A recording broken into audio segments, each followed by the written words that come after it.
प्रणाम करै छियनि अपने सब गोटे के। दीपावली पावन के हार्दिक मंगल में शुभकामना छनि सब गोटे के।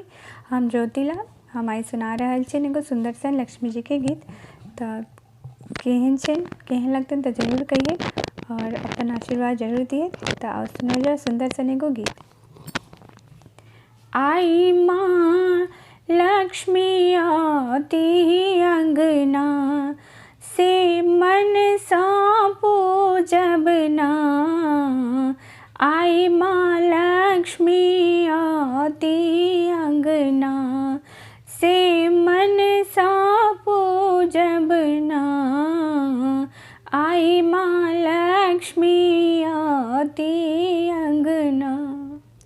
गाय गोबर लाए गाय गोबर लाए अंगना निपायब माँ के स्वागत कर बनना। माँ के स्वागत कर बनना। आई माँ लक्ष्मी आती अंगना से मन सा पूजब ना। आई माँ लक्ष्मी आती अंगना। जमुना ही जल लाए जमुना ही जल लाए चरण पखारब माँ के बैसक दे बनना।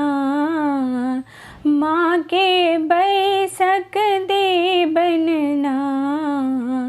आई माँ लक्ष्मी आती अंगना से मन सा पूजब ना। आई माँ लक्ष्मी आती अंगना। माधुर मखान लाए माधुर मखान लाए भोग लगायब माँ के आरती उतारब ना। माँ के आरती उतारब ना। आई माँ लक्ष्मी आती अंगना से मन सा पूजब ना। आई माँ लक्ष्मी आती अंगना। अनधान संपत्ति सा अनधान संपत्ति सा घर भर देती माँ के मन समन बियनना। माँ के मन समन बियनना। आई माँ लक्ष्मी आती अंगना माँ के मन सा पूजब ना।